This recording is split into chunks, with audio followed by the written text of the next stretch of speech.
Bom, pessoal, então, como é proposta do Universine, agora a gente tem um debate, um papo mesmo com vocês a respeito do filme. E hoje a gente tem a alegria, né, de receber eu e o professor Mauro Rovai, que eu gostaria de apresentar agora, porque no comecinho da sessão ele estava chegando. O professor Mauro Rovai coordena comigo a sessão Universine, que é um convênio feito entre a Unifesp e a Cinemateca. E o professor Mauro Rovai é das Ciências Sociais, mas também trabalha com cinema, então estamos juntos aí nessa parceria. E a gente tem a alegria de receber hoje o Alexandre Godoy, que é professor do Departamento de História, também é professor do programa de pós-graduação voltado a professores, né, da rede pública, lá na Unifesp, atua nas áreas de ensino de história. E o Alê, como a gente carinhosamente acostumou a chamar lá no departamento, ele tem um livro que a gente pode depois passar para vocês conhecerem, justamente sobre o Nelson Rodrigues. Esse livro foi editado em 2012 pela Alameda e se chama Nelson Rodrigues, o fracasso do moderno no Brasil. Então, não teria pessoa melhor na Unifesp para a gente chamar para esse papo hoje. E, para a gente não se alongar muito, já vou passar a palavra para o Alê, tá bom? Então, muito obrigada, Alê, por você ter topado aqui estar com a gente. Então, obrigado pela presença de todos vocês. E eu vou falar algumas coisas aqui sobre... Situar um pouco o Nelson Rodrigues, para quem não conhece, um pouco da... Em que momento ele escreve esse romance, O Casamento, para depois a gente entrar em algumas coisas do filme, mas eu não quero falar tudo, porque eu quero exatamente estimular o debate entre nós, né? Então, assim, gente, eu escolhi trabalhar o Nelson Rodrigues ainda na graduação, e o que mais me chamou a atenção, na época em que eu escolhi trabalhar com o Nelson Rodrigues, foi exatamente essas questões que chamam mais atenção à primeira vista, né? A questão do sexo, erótica, etc. E depois que eu fui lendo a obra do Nelson Rodrigues, eu vi outras coisas para além disso, né? E a escolha do Nelson Rodrigues para eu trabalhar no final dos anos 90, início dos anos 2000, foi um processo longo, né? No meu mestrado, eu ia fazer sobre o Nelson Rodrigues, sobre os contos crônicas da vida como ela é, que também foram televisionados, digamos assim, é um cinema televisionado, né, para a TV Globo. Mas eu acabei, eu e minha orientadora desistimos. Ela falou, não, eu acho que primeiro a gente tem que documentar como que era esse cotidiano dos anos 50 na cidade do Rio de Janeiro. E deixamos o Nelson Rodrigues para o doutorado. No doutorado, eu falei, bom, agora eu vou me debruçar sobre toda a produção dramatúrgica, jornalística e romanesca do Nelson Rodrigues. Eu praticamente li quase todo o Nelson Rodrigues, mas também eu tive 7 anos, praticamente, para fazer isso, né? Fora o que eu li de inéditos em jornais que ele publicou, que as pessoas ainda não têm acesso. Grande parte da sua obra já foi publicada pela Companhia das Letras, com a curadoria do Rui Castro, que foi o principal biógrafo do Nelson Rodrigues. Então, é bastante conhecida, a sua circulação é muito conhecida. Mas o Nelson Rodrigues, ele não era esse sucesso até os anos 80. Né? Nelson Rodrigues, quando ele começa a fazer o seu teatro, entre 1941 a 1951, que é quando ele começa a escrever as suas peças, ali ele foi considerado realmente o pai da dramaturgia moderna brasileira, porque ele trazia elementos cênicos que destoavam da comédia de costumes que até então tinha sido feita no Brasil. E ele trazia problemas e questões que tinham a ver com a nossa realidade brasileira, né? Então, até 1951, de 41 a 51, sendo que, em 43, quando ele apresenta a peça de 43, Vestido de Noiva, mas ela é apresentada no teatro em 45, pela famosa encenação do Zimbinski. Essa encenação ela fica muito famosa, mas gerou um grande alvoroço, né? Já nos anos 50, 60, o Nelson Rodrigues ele vai mudar um pouco o foco da sua obra, né? Se dos anos 40 até os anos 50, o foco dele são as famílias de elite, que eram aristocráticas, mas elas estavam em processo de aburguesamento. E essas personagens, tudo que ocorre dentro de uma casa, é um lar rico, mas um lar infeliz. E lá ocorre temas que são recorrentes do Nelson Rodrigues. O incesto, a traição, todos esses elementos que aparecem nesse filme. Mas, em 51, nessa primeira década dele, essa parte da obra dele está mais dedicada a essas famílias burguesas, digamos, de elite, em processo de aburguesamento. Já nos anos 50, ele começa a partir para outro tipo de personagens, de escolhas, digamos, sociais, né? E aí ele vai escolher as camadas médias baixas do Rio de Janeiro, que foram, inclusive, sobre essas que eu fiz o meu mestrado, né? Conhecer um pouco o cotidiano. Então, ali aparece também esses mesmos temas do Nelson Rodrigues, só que aí já começa a aparecer a questão da rua, a questão das diferentes camadas sociais, e essas camadas médias sempre tentando imitar o padrão das elites burguesas que tinham, mas essa classe média nunca conseguia imitar, porque tudo acabava dando errado, né? Vocês perceberam no filme que tudo dá errado, né? Isso é um estilo do Nelson Rodrigues, que foi difícil, digamos, perceber no primeiro momento, né? Eu tive que ler várias vezes, não só a obra, mas muitas vezes o teatro, ver os filmes, para que eu pudesse entender qual era o estilo do Nelson Rodrigues. E a questão do fracasso aparecia sempre, né? O fracasso da sociedade, dos sentimentos, da moral, até mesmo o fracasso do próprio individualismo e do próprio desatino. Fracassava tudo. Nas peças dos anos 60, 70, o Nelson Rodrigues morre em 1980. Então, tem uma terceira fase do teatro dele, que é onde se insere também o livro, o romance, o casamento, que neste momento, o Nelson Rodrigues é como se ele jogasse uma bomba. Ele quer implodir completamente todos os valores morais. Se na primeira fase ainda existia uma certa dúvida se a sociedade podia fracassar, porque isso estava num universo muito restrito das elites, e na década de 50, isso se expandia mais pela uma certa imitação fracassada das camadas médias, se esses valores morais persistiam ou não. Nessa última fase do Nelson Rodrigues, é como se ele solapasse o público e o privado, é como se tudo entrasse em uma grande colisão, e até a ponto das esferas se inverterem, né, do público e do privado. Que foi nessa chave de leitura que eu fiz. Eu não vou entrar em muitos detalhes aqui, porque aqui o meu tema não é o doutorado, é o filme.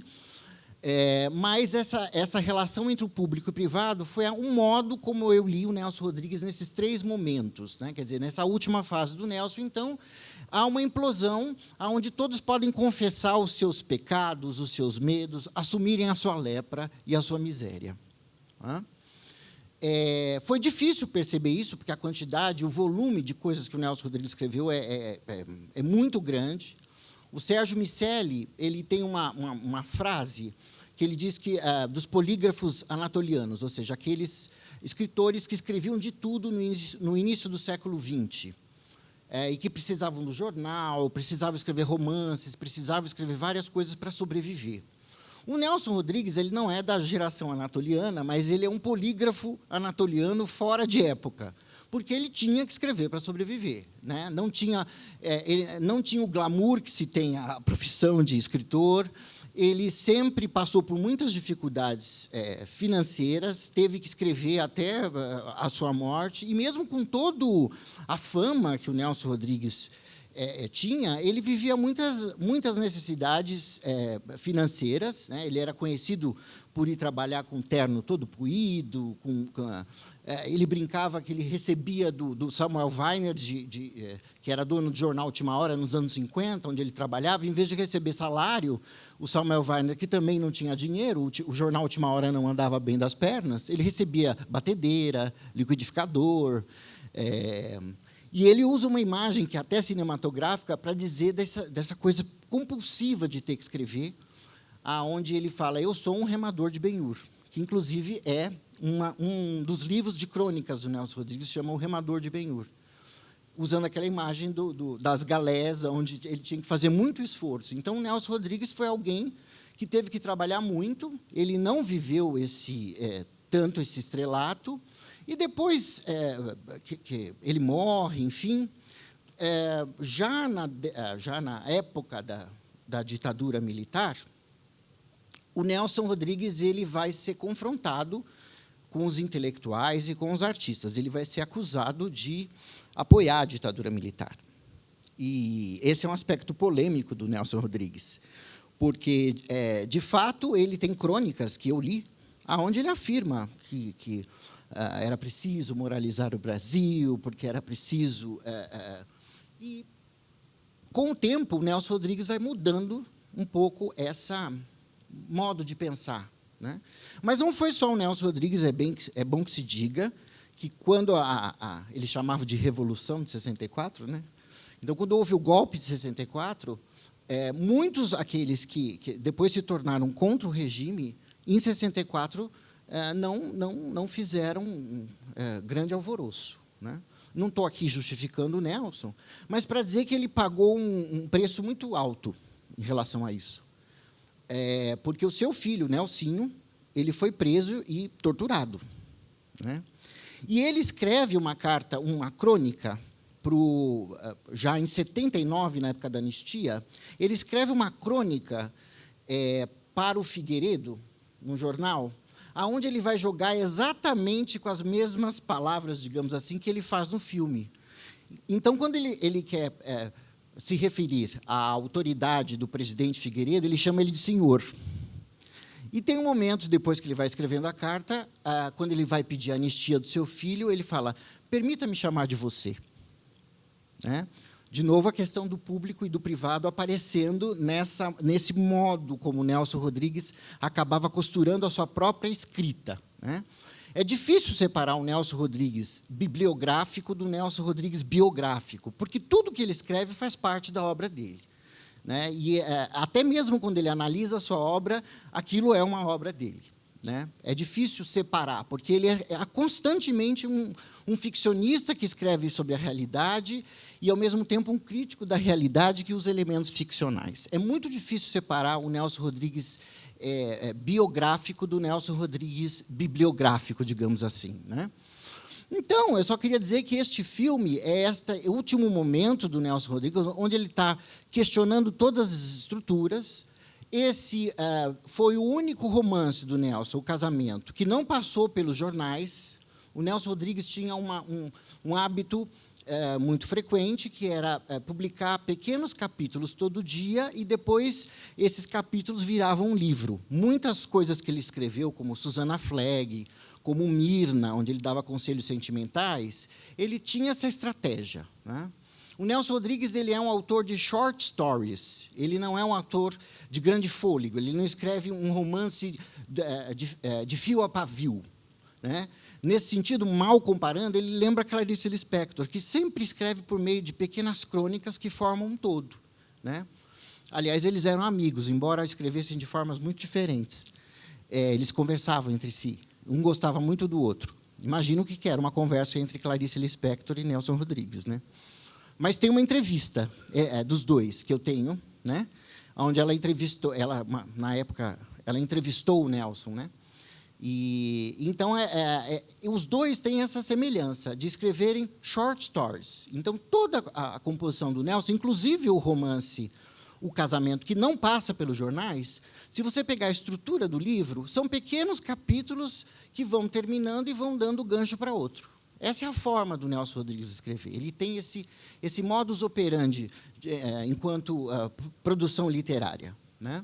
E, claro, que ele, a todo momento, tem um grande intertexto. Ele conversa com as suas referências do jornal, e não é à toa que ele é um cara de short stories, ou seja, de histórias curtas, porque ele aprendeu desde muito jovem, quando ele trabalhava no jornal Amanhã e Crítica do seu pai, a já escrever notícias policiais. Então, o Nelson ele tem aquela linguagem curta, seca e impactante. Isso é uma forma que o Nelson Rodrigues aprendeu a escrever e que ele leva para o teatro, ele leva para a sua obra, digamos, jornalística, onde ele faz crônicas, onde ele faz contos, e também ele traz isso para o teatro, evidentemente, que era aonde ele ficou mais conhecido.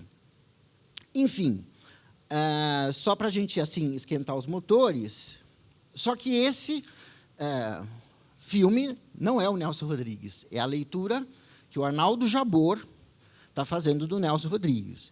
E o que eu quero dizer é que, quando você lê a obra do Nelson Rodrigues, e com exceção do Casamento, o Nelson Rodrigues ele é mais sutil, ele é mais, ele deixa mais em aberto para o leitor completar, com a sua miséria e com a sua lepra, aquilo que está na nossa cabeça de uma possível devassidão moral.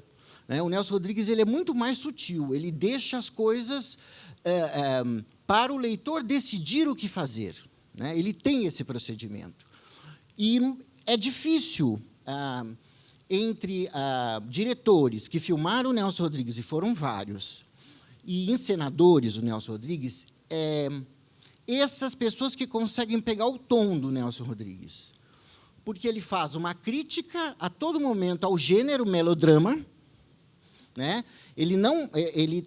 inclusive, há elementos no filme que o Jabor entende isso, para provocar um distanciamento do espectador, para ele acreditar, essa história de amor, rasgado da família, ele está satirizando o próprio gênero folhetim.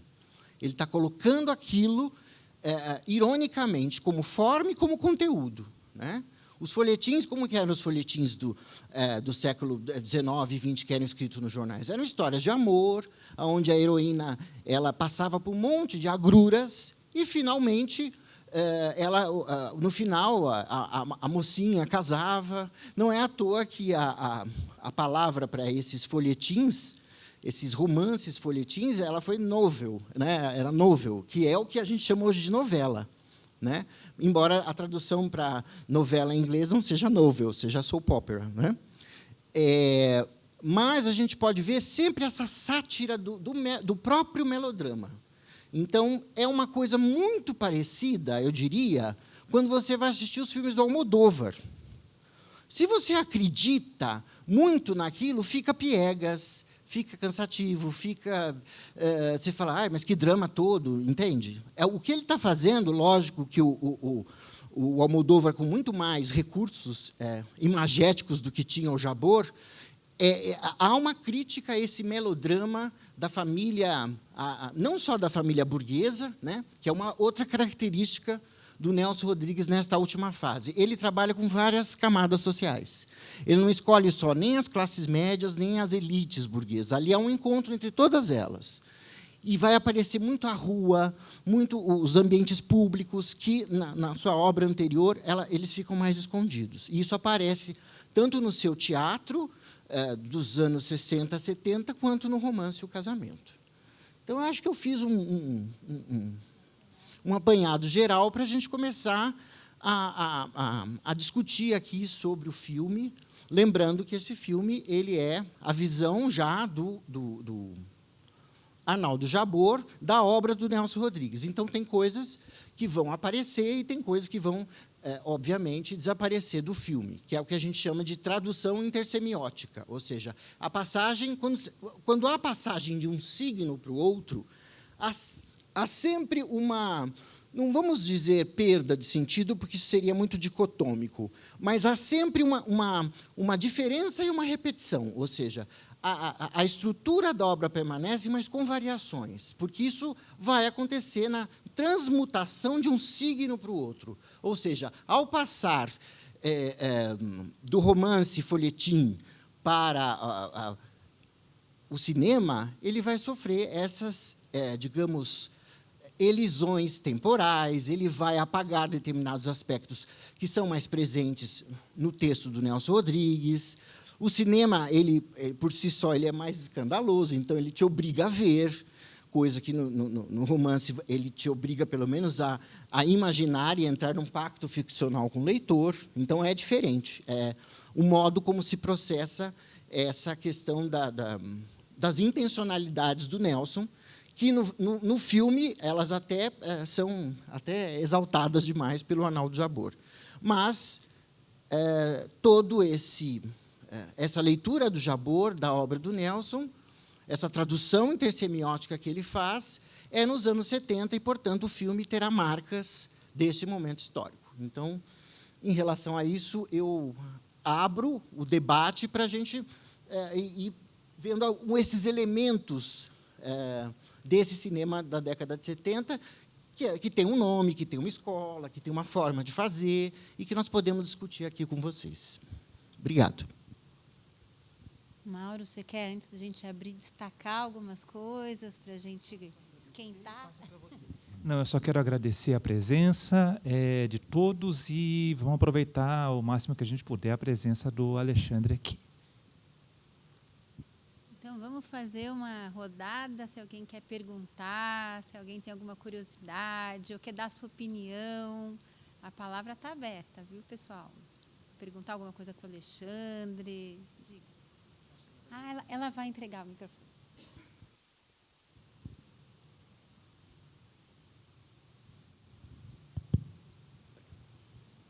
Olá, boa noite. Eu queria perguntar mesmo como é que era a questão da recepção, tanto do filme, quanto desse romance específico, quanto da obra do Nelson em geral, porque brinca muito com... Brinca, ou lida, ou mexe, com muita coisa do popular, né? Nesse filme tem mulheres nuas, tem humor, uma coisa bem de chanchada, assim, mas o ritmo é muito incômodo, é muito esquisito, as cenas são muito longas, tem uma dramatização até meio tragédia grega, então, assim, uma coisa esquisita de ver, né? Então, como que as pessoas reagiam, o que o Nelson pretendia com isso, se isso era alcançado, se era uma coisa meio para fazer um pastiche mesmo, ou se ele queria chegar numa forma popular, se ficou no meio do caminho, o que as pessoas achavam, discutir um pouco isso. Obrigado. Bom, obrigado pela pergunta. Eu acho assim, a recepção de uma obra ela é sempre incomensurável, né? Você nunca sabe como ela vai acontecer. Mas foi bom você ter tocado nisso. As marcas cênicas do filme e como os atores interpretam, isso foi uma escolha intencional do Arnaldo Jabor, né? Ele queria, sim, fazer quase que um teatro dentro do cinema. Então, esse estranhamento que a gente tem, primeiro é por isso, ele faz essa opção, né? Não se esconde ali que ele está interpretando, né? Talvez para criar realmente esse distanciamento do pastiche, que ele está fazendo um pastiche para chamar a atenção disso, mas é claro que isso pode não ter sido captado pelas pessoas. O que eu vou te dizer é que o romance, quando a primeira vez que ele foi escrito, em 66, no governo Castelo Branco, ele é proibido. Em 67, o Nelson Rodrigues entra com uma medida judicial e consegue liberar o romance, né? E aí passa-se o tempo, o Nelson Rodrigues sempre vai ter lá uma tarja no livro chamado Leitura para Adultos, né? Porque esse é um romance do Nelson onde ele é mais explícito em suas intenções, embora não tão explícito quanto aparece no filme, né? Então, tem tem essa coisa de você chegar ao público mais amplo, mas o Nelson Rodrigues não estava... Ele gostou muito do filme, ele chegou a assistir, ele morre em 80, mas ele chegou a assistir os dois, o Toda Nudez Será Castigada, do Arnaldo Jabor, de 73, se eu não me engano, e o Casamento, de 75, é considerado pelos especialistas, inclusive o Ismael Xavier, no livro O Olhar e a Cena, como aquele cineasta que mais entendeu, digamos assim, o Nelson Rodrigues, né? Na verdade, ele diz assim, o Arnaldo Jabor ele foi empático com o Nelson Rodrigues, enquanto os outros cineastas queriam fazer uma contraposição entre o escritor e o cineasta. Eu acho muito interessante essa visão do Ismael Xavier sobre isso, né? Eu acho que ele vai tentar entender as estruturas do Nelson Rodrigues. Então, eu acho que o filme ele tem essa carga, esse ritmo, mas também isso explica essa sensação desagradável que a gente tem. Bom, primeiro, as cenas mais longas, isso tudo é de um cinema dos anos 70, diferente do nosso, que está muito mais acostumado com a agilidade da imagem, que hoje nós não temos. Se você pegar, por exemplo, uma novela dos anos 70, esses diálogos longos, eles também vão ocorrer, embora eles ocorressem no meio televisivo, né? Então, não é uma coisa só do cinema. Isso era um modo ainda...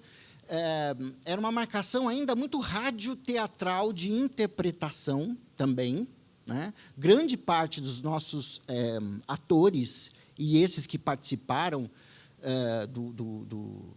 do filme, eles vinham, a base deles era o teatro e o rádio, né?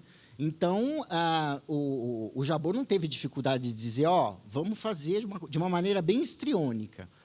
Eu tive a pachorra de não só ver o filme no streaming, onde há várias passagens suprimidas das cenas, mas eu li os comentários, e lá dizia, mas esse filme merecia atores melhores, porque está muito mal interpretado.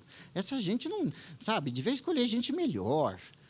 E eu achei engraçado, porque isso é a completa falta de distanciamento em relação, não só das intencionalidades do Jabor, mas também um pouco daquilo que era o cinema novo, né? Que insistia muito numa estética também da precariedade, né? Era o cinema fazendo cinema, mas se autocriticando a realidade do fazer cinema no Brasil também. Isso é uma coisa muito comum dos cinemanovistas. Agora, há diferenças muito grandes entre os cinemanovistas, quer dizer, a fase em que o Jabor está produzindo o seu cinema novo não é a mesma fase lá dos seus inícios com Glauber Rocha. Tem diferenças marcantes, embora eles possam ser classificados de cinemanovistas, não há um cinema novo apenas, são vários estilos de cinema novo. E depois a gente pode falar mais sobre isso. Mais gente quer perguntar? Toninho. Professor Toninho, quem não conhece, vai ter aula com ele também, assim como a Lê, professor da Unifesp. Bom, obrigado, Alê. Bom te ouvir, como sempre. Eu fiquei pensando, enquanto via o filme, eu li o livro há 1000 anos atrás, mas não tinha visto esse filme ainda, né? E eu não pude deixar de fazer uma comparação com o Brasil atual, porque acho que fiquei pensando que o fracasso do moderno, que se manifesta, a meu ver, nesse moralismo, nessa classe média e média baixa fracassada, nesse apoio ao autoritarismo, né? Parece que isso volta, né? E nem o Jabor escapou disso, né? Porque nos anos de governo do PT, o próprio Jabor acabou virando um tremendo reaça, né? Parece que ele caiu na própria armadilha, né? Enfim, não sei se você tem uma pergunta, mas queria que você comentasse um pouco se é possível fazer essa transposição, né? Mas parece que de lá para cá não avançamos muito, né? Parece que não nos tornamos modernos, né? Continuamos fracassando, talvez. É isso. Obrigado, Tony. Eu acho assim, a ideia de fracasso do Nelson Rodrigues é sempre para ele uma questão moral. Ele não está questionando a modernidade do ponto de vista dos seus aparatos tecnológicos, industriais. Para ele é sempre uma crise moral que a modernidade está instaurada, né? Que é uma crise entre o público e o privado, né? A gente não pode esquecer que o Nelson Rodrigues é um homem de 1912. Ele nasceu na Belle Époque. As pessoas normalmente ignoram isso, né? A maioria dos seus críticos vão tomar o Nelson Rodrigues como se ele fosse um autor pronto nos anos 40. ele traz valores literários, culturais da Belle Époque, desse 1912 que ele nasceu, né? E ali tinha um discurso público do Estado-providência que era supostamente a inclusão de todos através do liberalismo. Tinha uma vertente desse discurso do Estado-providência. Existia também, nessa valorização do Estado, uma certa cultura moral pública que valorizava a virgindade, o casamento, o amor filial, respeitoso, né? E coisas mais, digamos, de longa duração, como o patriarcalismo, o racismo, que vai aparecer também na obra do Nelson Rodrigues, mais na peça, explicitamente na peça Anjo Negro. Então, essas coisas, essa modernidade da Belle Époque que ele viveu, quando ele vai escrever nos anos 40, ela já está em decadência para ele. É uma coisa, é como se ela não pudesse voltar mais, esses valores nostálgicos do passado. Mas eles existiam enquanto um valor que permanecia decadente na vida dessas famílias. E, por outro lado, existia uma outra modernidade que vinha já a partir dos anos 40 em diante, que era uma modernidade mais individualista, egóica, desconfiada. Então, as peças do Nelson Rodrigues e quase toda a composição dos seus textos dramáticos e romanescos, ele se dá nessa estrutura de choque entre uma cultura moral privada decadente que permanece e uma cultura uma cultura moral pública decadente, mas que permanece no imaginário, digamos, na mentalidade das suas personagens, e, ao mesmo tempo, uma cultura moral privada, onde há uma desconfiança total de todos esses valores que eram coletivos, que podem ser compartilhados, a ideia, ou seja, a crença de que você pode ter um amor feliz. Então, ele cria um conflito trágico, porque nem o que ele acreditava anteriormente, que era moderno, vingou, e aquela modernidade que está vindo, para ele também é uma modernidade que nos leva completamente ao abismo, né? Ao abismo do próprio egoísmo, da própria desconfiança de todos os valores morais públicos, né? Então, esse jogo que eu fui perceber entre o público e o privado, a cultura moral pública e a cultura moral privada, que no meu livro eu faço isso com mais detalhes, eu referencio mais, eu tento sustentar isso teoricamente também. Isso, no meu entender, ele pega uma estrutura de longa duração, né? Eu tenho uma colega nossa, a professora Vilma Pérez Costa, que ela falou: eu li o seu livro, eu acho que tem muito de Gilberto Freire ali, pensar família, não sei o quê. Mas ela falou, bem entendido, Gilberto Freire não reforçando alguns estereótipos dele, mas é como se o Nelson criticasse tudo isso, né? Mas ele critica toda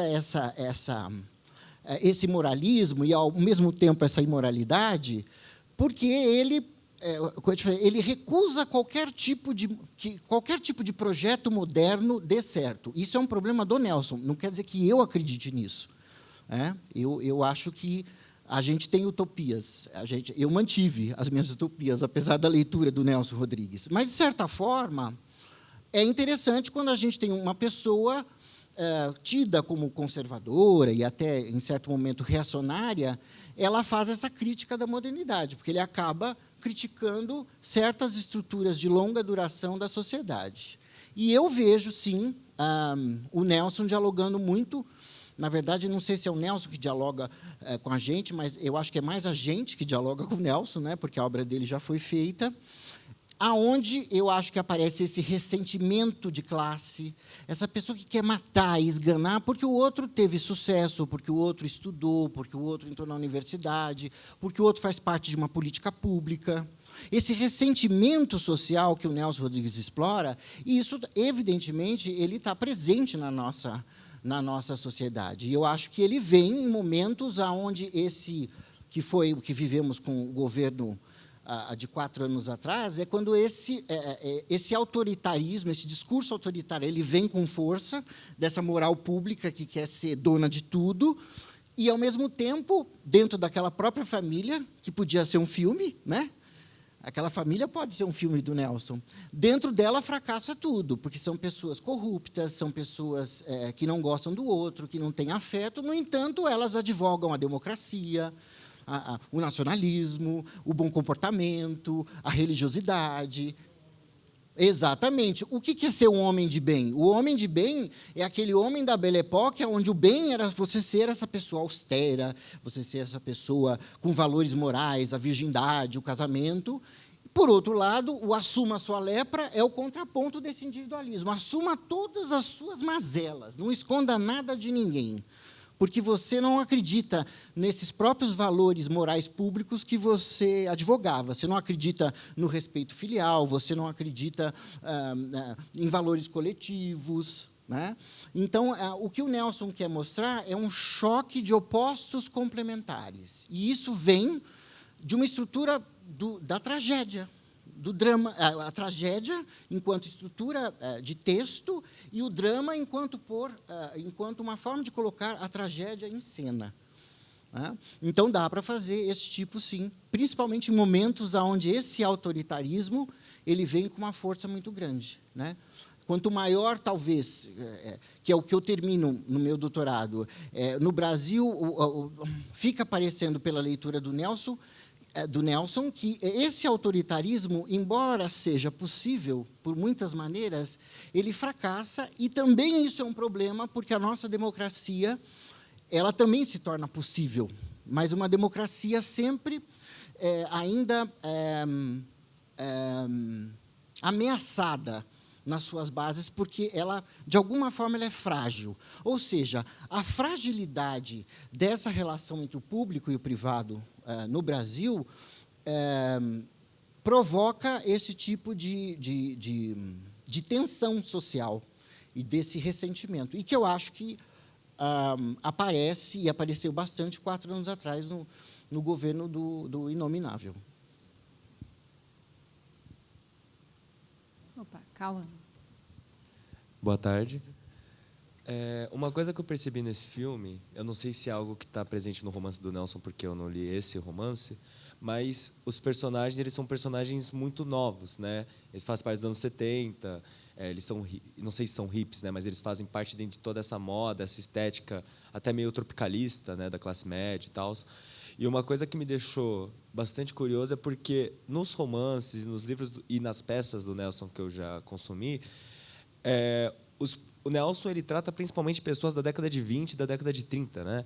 Então, você tem personagens que são muito recentes aí, que talvez no recorte do romance também não esteja. Né? E, inclusive, esse tipo de adaptação até me lembrou, não vou lembrar o nome do diretor, mas a adaptação de Macunaíma, não vou lembrar o nome do diretor, mas trazer essa estética dos anos 60, anos 70 para essa obra no cinema. E a pergunta que eu queria fazer porque muitos dos personagens aí, a própria professora ali falou, né, sobre essa decadência da modernidade, né? Mas a juventude que aparece nesse filme é uma juventude decadente, né? É uma juventude que não só está seguindo os mesmos caminhos do pai, da família, né, dos pais, mas também é uma juventude que está indo para um caminho pior. Então, o que eu queria perguntar é como, não senhor, mas você, enxerga realmente o papel da juventude dentro desse filme. Porque a gente tem, por exemplo, um personagem que aparece muito pouco, mas que me deixou bastante instigado, né? Porque eu não consigo entender muito bem o papel dele ali, que é justamente sobre aquele garoto que tem toda uma família disfuncional, o único papel da mãe dele é limpar, o pai ele enfim, está doente, e ele é gay. E ele não consegue lidar com isso. Enfim, né? Acaba que até no momento que ele ia confrontar o pai dele, ele não tem esse espaço. E dentre outros jovens também que, enfim, acaba que mesmo que eles não gostem da família, não gostem dos pais, no final eles estão indo para o matrimônio, né? Ou eles morrem. Eu queria saber qual é a visão de vocês, né? Mas no geral sobre esse papel da juventude no filme. Ale, deixa eu dar carona na pergunta do Cauã, porque o nosso tempo também daqui a pouquinho se esgota, né? Então, a gente tem conversado muito em sala de aula sobre como a gente pode ver um filme como um documento de sua época, né? Do seu tempo. E esse é um filme de 75, em plena ditadura.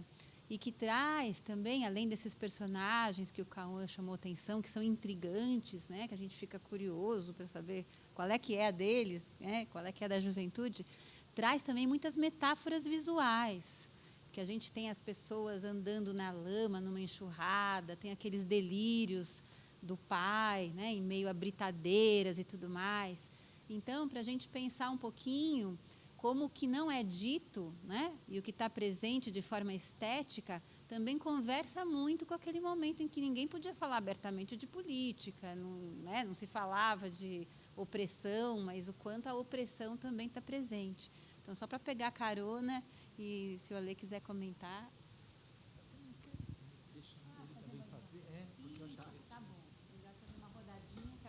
Boa tarde, pessoal. Eu acho que ela está no mesmo sentido do que ele trouxe, que a professora complementou, e era ouvir um pouco mais do que você falou sobre os recursos imagéticos, né, para pensar esse contexto da época, né. Então, acho que, mais especificamente, é como Jabor está lendo Nelson Rodrigues para a produção daquelas imagens que a gente vê, né. Mas acho que a professora trouxe alguns apontamentos ali que também dão a imagem, já que a gente está tentando pensar a questão das imagens, né, e os sentidos estéticos dela. Então, pode. Se eu lembrar de...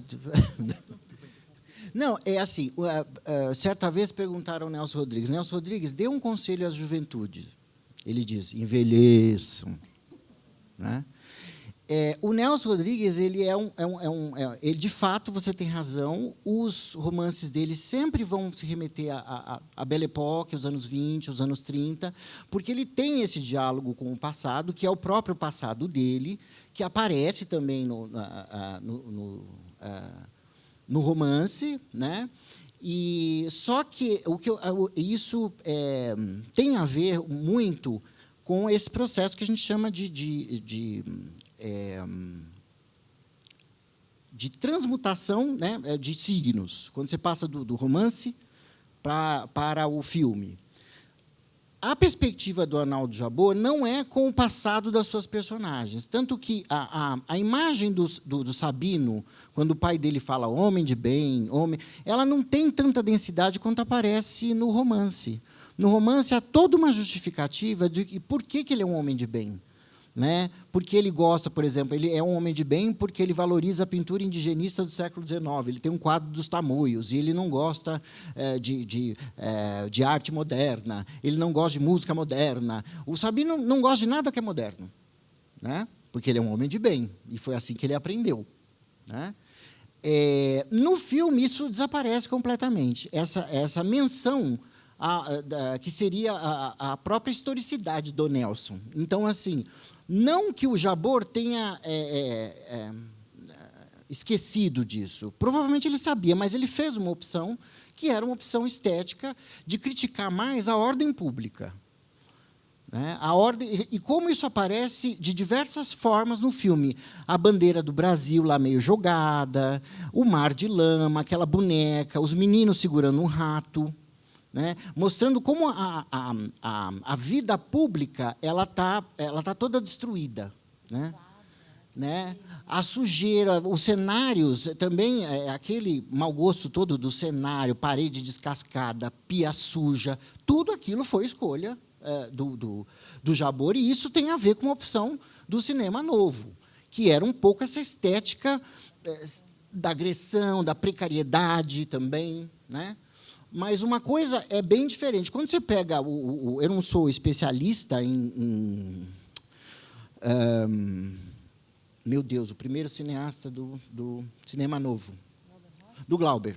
Se você pega o Glauber lá do final dos anos 50, início já dos 60, o Glauber ele quer trazer o Brasil profundo. Ele quer trazer o Brasil dos sertões, aquele Brasil que ninguém conhece, e ganhar uma dimensão também agressiva e estética na tela.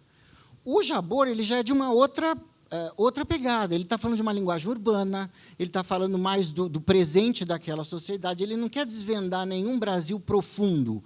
O Brasil profundo é o Brasil que a gente está vivendo, é onde nós estamos, não é um Brasil que a gente desconhece. né, que essa era um pouco a pegada do Glauber, né, no que ele tinha razão, a gente desconhecia muito desse Brasil profundo.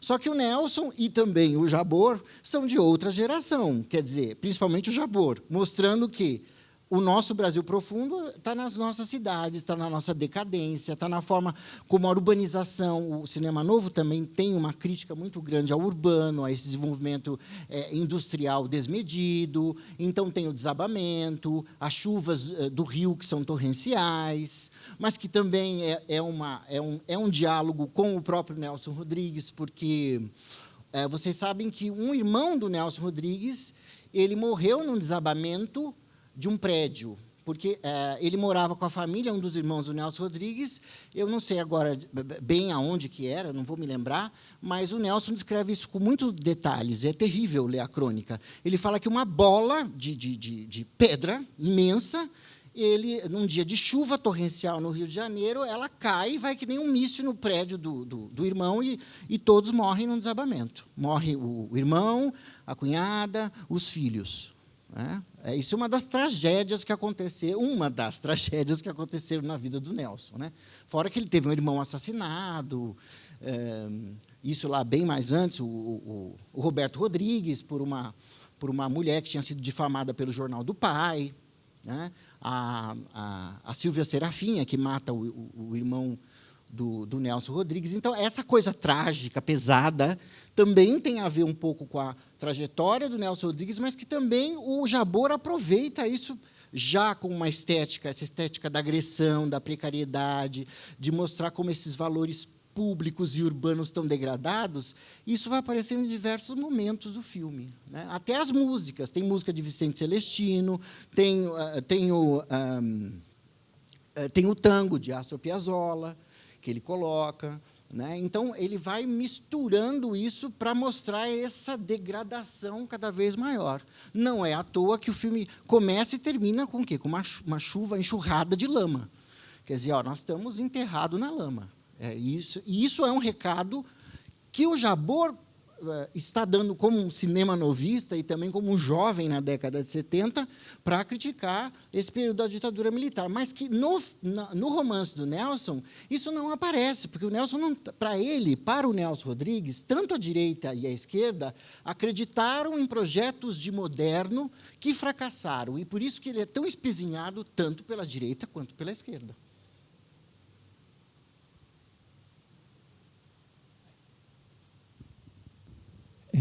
Bom, eu acho que eu tenho uma...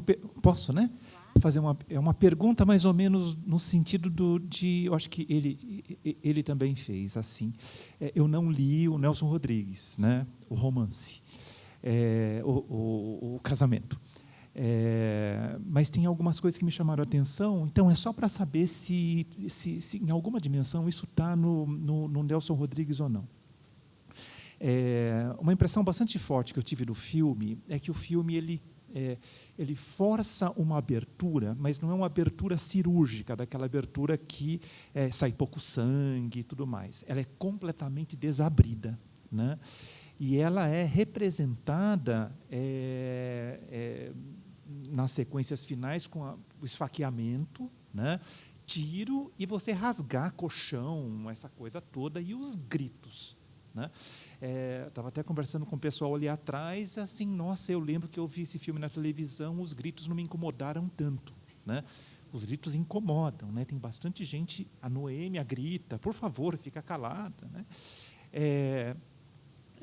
Então, esse desabrido na diegese do filme, ela ganha uma força muito grande no momento em que ele é algemado. É como se esse desabrido leproso precisasse ser preso, e ele quer represar. Então, ele pede as algemas, e ele ergue as algemas, né? Então, assim, se esse é uma assinatura do filme, ou se isso aparece ali no Nelson Rodrigues. A outra é só um comentário, e daí também gostaria de ouvir você um pouquinho, que é mais ou menos na linha do, que eu esqueci o nome, Cauã, que é o seguinte: nessa situação, né, em que o carro vai, é Antônio Carlos ou Zé Carlos, eu esqueci o meu personagem, o bonitão, né, o Antônio Carlos, ele vai lá ele faz questão de dizer, né, eu saí da Zona Sul, né, eu despenquei da Zona Sul, né, e ele vai para o verdadeiro Brasil. Né? Então, assim, a arquitetura, a gente vê muito pouco, né? A gente não vê mais praia, a gente vê outra coisa, a gente vê pouco a arquitetura que é pela janela do carro. Então, esse enquadramento ele não te permite expandir. Então, é um monte de gente e casas que não são as casas que nós estamos vendo lá na Zona Sul, que é o cenário do filme. Né? E daí você tem esse espaço da casa onde fica esse garoto, que é uma casa espetacular, né? É uma casa grande, é um sobrado, os quartos são imensos, a sala é grande, os quadros, você tem 2 quadros ali, fora a foto da mulher, mas 2 quadros grandes, muito bonitos, né? O espelho que tem no quarto do pai, aquele quarto vazio, uma cama né? Então, é como se fosse uma casa de outro tempo. Né? Então, é um outro tempo penetrando nos anos 70. Né? É um outro tempo, é um Brasil de outro tempo. Né? Em contrapartida, você tem também uma outra casa, que é a casa do encontro com a Noêmia. Né? Porque, se a água ela tem essa força, como diz o Alexandre, e ela tem essa força, porque o filme termina com ela, né? Você tem uma longa sequência dessa enxurrada, né? Dessa coisa de lama. Né? Ele fala repetidamente: nessa casa não tem água. Nessa casa não tem água. E você tem planos também obsessivos da sujeira nas coisas. Né? Então, dentro da banheira está sujo, dentro da pia está sujo, a casa com paredes descascadas, a que toma conta não dá conta daquilo. Né? Então, você tem esses espaços, né, que são o lugar em que o Xavier e a Noêmia também fazem sexo, remete a uma outra casa, é uma cama de solteiro. Né? Onde você tem umas janelonas grandes, aquela cortina esvoaçante, e é um quarto grande porque você tem essa aproximação muito grande da câmera, né? A câmera se aproxima. Né? Enfim, então são esses comentários. E assim, e você falou do tango, me chamou muito a atenção a sétima do Beethoven. Uhum. A sétima do Beethoven aparece mais de uma vez. Né? E se você me permite, essa é a última. É claro que uma coisa é texto, outra é o filme. Então, só para saber se essa solução é uma solução visual ou se essa solução é uma solução que está no Nelson Rodrigues, que é o modo como você apresenta essa mulher, que o Ismael chega a chamar de femme fatale, né? Que é a Glorinha, né?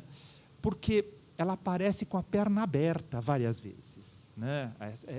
Ela é apresentada como a mulher tesoura, a mulher que castra homens. Né? E a grande castração é a final do pai. Né? O pai ele sai rastejando na praia atrás dela. Né? Se essa dimensão ela é de texto ou se é uma solução encontrada para... Né? Então, o Nelson Rodrigues, quando eu fui ser orientado pela Maria Odila, que é uma feminista, ela é uma historiadora feminista, a primeira coisa que ela falou para mim: eu vou ter que orientar sobre esse tema, sobre esse machista nojento, porque era a imagem que muitos dos intelectuais dos anos 70 e 60 ficaram no Nelson Rodrigues. E teve um dia, quando ela me ligou, depois de muito tempo, que a gente manda o texto para o orientador, ela falou assim: olha, a visão que você conseguiu trazer de gênero nas peças do Nelson Rodrigues me surpreendeu. Eu estou vendo um outro Nelson Rodrigues aqui, né? Que é um pouco esse Nelson Rodrigues que o Ismael Xavier conta e que você está falando. É um pouco assim, não é... Apesar de ter todo esse machismo estrutural, digamos assim como o racismo, o patriarcalismo, essa maneira da virgindade do casamento, as mulheres do Nelson estão sempre confrontando esses ideais. Elas sempre vão não é só a Geni, acontece a mesma coisa em Toda Nudez Será Castigada, que é feito pela Darlene Glória, né? Isso acontece com a Adriana Prieto, que faz o papel da Glorinha. Ela também é uma mulher. Então, isso na minha visão, na minha leitura que eu tive do Nelson, essa visão de uma mulher mais... que ela é mais segura, ela toma decisões, ela não fica só na submissão, embora ela viva em tensão com esse patriarcalismo. Isso aparece, sim, na obra do Nelson. E esse signo mais que aparece também no filme, mais precário, da sujeira, isso é mais sutil no Nelson. Isso eu acho que é mais uma solução visual mesmo do Jabor, na medida em que ele quer enfatizar muito essa decadência do espaço público. Então, ele faz isso, e, ao mesmo tempo, se o espaço público ele está degradado, é porque o privado também já não cumpre, já não tem também esse papel da defesa da moral. Então, tudo vai se estiolando, tudo vai tomando esse ar exagerado, que no Nelson é muito mais sutil. Eu convido quem não conhece o Nelson a ler o Nelson, porque o Nelson ele tira um pouco essa visão de que ele é um anjo pornográfico, como deu o título o Rui Castro, né? Ele é muito mais pudico do que a gente imagina quando ele escreve um texto. Agora, é claro que o Jabor, enquanto um cineasta jovem, na década de 70, que queria fazer uma forma de crítica, usando alegorias que são próprias também do cinema novo, ele vai escolhendo o pior ângulo possível, o cenário mais desagradável para chamar a atenção de que o público e o privado são esferas que eles se estiolaram, eles não têm mais como se... não tem solução. O Nelson Rodrigues, propriamente, ele não tem solução. Eu acho que, para o Jabor, a crítica que ele faz, ele está propondo que a gente supere essa ordem pública, autoritária e hipócrita da ditadura militar. Já o Nelson, acho que ele não propõe nenhum tipo de utopia, mas eu acho que no filme do Jabor há uma utopia da mudança, que eu, inclusive, talvez por ser mais jovem, acredite mais no Jabor do que no Nelson, porque o Nelson ele é aquele homem desiludido com o presente e com o passado. Não é à toa que só para terminar, ele fala duas frases, uma epígrafe que eu abro o meu trabalho. Espera lá, deixa eu ver se eu acho aqui. Ele fala assim: não gosto da minha época, não tenho afinidades com ela. A meu ver, estamos assistindo o fracasso do ser humano. Sou uma alma da Belle Époque. E outra frase, que é outra frase que eu uso como epígrafe uma outra epígrafe do meu trabalho, que ele fala: na vida, o importante é fracassar. E eu fui descobrindo que este fracasso, ele vai se perpetuando na obra do Nelson como um estilo narrativo. Essa questão do moderno já foi uma maneira como eu li este fracasso, historicamente, mas eu acho que o Jabor ele está muito mais preocupado com o fracasso da ordem pública do que da ordem privada. E, nesse sentido, ele propõe uma utopia de um outro Brasil para mudar. Enquanto o Nelson, eu acho que ele continua nessa ideia do fracasso, da questão que, socialmente, nós não temos ainda saída, ou, pelo menos, na época em que ele viveu, ele não via mais saídas. Mas a gente tem que entender que ele era uma alma da Belle Époque. Legal. Bom, também queria lembrar que tem aquela cena do Antônio Carlos, a mesma cena que o Mauro evocou, né? Que ele fala o povo, né? E dentro do discurso fanista daqueles anos de ditadura, que saudava, né, a identidade brasileira, a pátria, tal, chamar a atenção, olha o povo, olha onde, para o espectador, era um gesto interessante, né, de provocação, enfim, o Jabor dos anos 70, porque Não sei se vocês chegaram a pegar, acho que não, mas o Jabor fazia crônicas no Fantástico, no Jornal Nacional, de um teor, no fim da vida, bem conservador. Então, ele tem vários Arnaldo Jabor aí na história. Mas, olha, eu adorei ler. Não sei se alguém tem mais alguma pergunta que a gente possa finalizar. Se não, a gente... Ali. No caso, era mais um comentário que é o jeito que eu entendi assim algumas cenas do filme, tipo, vendo a parte da fotografia. Porque quando você falou sobre a questão do público e do privado, desse embate moral, eu achei muito interessante como, na minha perspectiva, o sexo ele é usado como uma ferramenta do caos. Que a gente tem esse caos implícito ali, mas é o sexo que meio que vai levando a situação à frente. E aí, analisando algumas cenas, a gente vê, por exemplo, justamente essa questão do público e o privado eles se chocando. Então, tem aquela cena do Sabino beijando a Glorinha na praia, que é um espaço público, mas só tem os dois. E tem também aquela, acho que é o Sabino fazendo sexo com a Noêmia, que é naquele quarto com aquela janela gigante aberta. Só tem os dois ali, mas você tem justamente a cidade do lado de fora. Aí, né?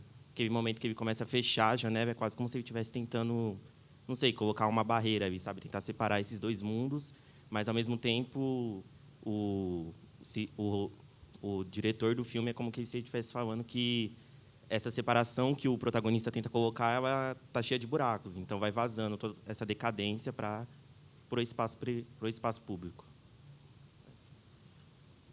Eu gostei do que você falou, porque, na verdade, é um pouco por aí que eu iria, né, nessa leitura do Jabor, do Nelson. Como eu disse, o Jabor foi alguém que teve, como diz o Ismael Xavier, uma empatia com o Nelson. Ele entendeu um pouco o recado que o Nelson queria dar. E alguns outros diretores que filmaram o Nelson Pereira, o Leon Richman, eles tiveram um outro tipo de leitura que era um pouco... eles não entram tanto nesse universo da decadência moral do Nelson Rodrigues.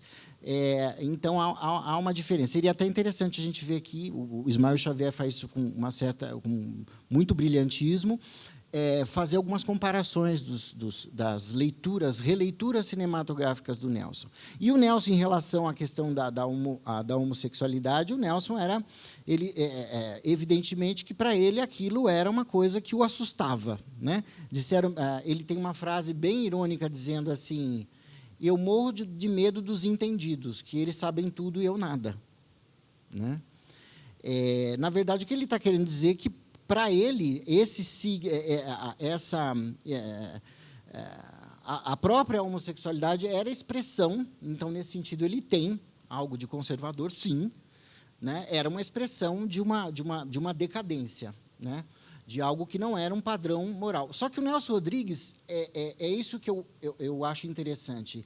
Ele é alguém que sabe, ao mesmo tempo que ele tem uma certa nostalgia desses valores, ele sabe que nada disso deu certo e que fracassa. Eu acho que essa é a grande sacada do Nelson Rodrigues. É por isso que ele permite uma leitura mais aberta do que só dizer, bom, Nelson Rodrigues foi, como fez o Roberto Schwartz na década de 70, 80, que ele falou, Nelson Rodrigues é subliteratura. E isso, vindo do Roberto Schwartz, era uma verdadeira facada, né? Porque ele é o crítico literário que estudou Machado de Assis. Então, assim, foi um golpe que o Nelson Rodrigues sofreu. Uma sentença. Então, foi muito difícil enfrentar, mas também por conta das contradições do próprio Nelson Rodrigues, né? Agora o pessoal está se animando e o nosso tempo está acabando. Oi, boa tarde. Eu queria só fazer um comentário que a professora falou aquela analogia da enxurrada, né? E é interessante que naquela cena está o povo, as pessoas assistindo a enxurrada passando, né? Então, me parece que ali está uma perspectiva de que havia toda uma população vendo a sujeira, né, do público que aparece, né? E me lembrou, se eu não estiver enganado, do Lima Barreto falando que no Brasil não tem povo, tem público, né? Então, e que nosso fracasso aqui como sociedade também transitava nesse contexto de que nós muitas vezes assistimos as coisas sem assumir as responsabilidades que nós deveríamos ter, né, dentro da própria sociedade. Né? Então, meu comentário é em relação a essa cena da enxurrada, que é muito emblemática, que começa e que está no início e no final do filme, né? É a primeira e a última cena. Então, a história no meio disso, né?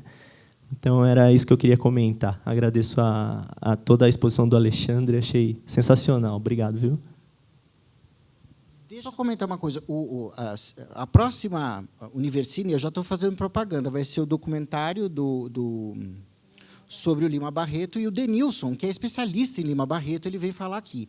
E eu acho que antes do Nelson, isso já estava presente lá no livro Literatura como Missão, quando o Nicolau Savicenko vai estudar o Lima Barreto e Euclides da Cunha, mostrando, ou pelo menos a análise que o Nicolau Savicenko faz do Brasil daquele momento, era que a nossa república foi a república que não foi. Né? Que todos aqueles sonhos, aquelas utopias, nada tinha dado certo. O Euclides da Cunha faz de um modo, o Lima Barreto faz de outro, né? Mais urbano, mais cáustico, mais direto ao ponto. Mas eu acho que está presente também essa questão da degradação das nossas responsabilidades com o público e para todos, né? E que não seja algo só egóico e ensimesmado. Então, o que ele está mostrando é que, naquele período, com aquela enxurrada, parecia que estava sendo tudo levado e não tinha mais como, ou pelo menos não tinha um conserto aparente. Né? Embora aquilo fosse uma crítica que buscasse, através de um cinema novo, uma modernidade nova, um outro modo de a gente encarar a sociedade. Então, isso tem ali o jovem Arnaldo Jabor, militante, que mudou muito depois, infelizmente. Bom, pessoal, acho que a gente tem que já encerrar, né, com pesar, porque a conversa está boa, podia render até muito mais. Nós temos um horário aqui, então agradeço muito a presença do Alexandre hoje aqui, a presença de vocês e todos convidados para a próxima sessão. Muito obrigada. Obrigada, Lê.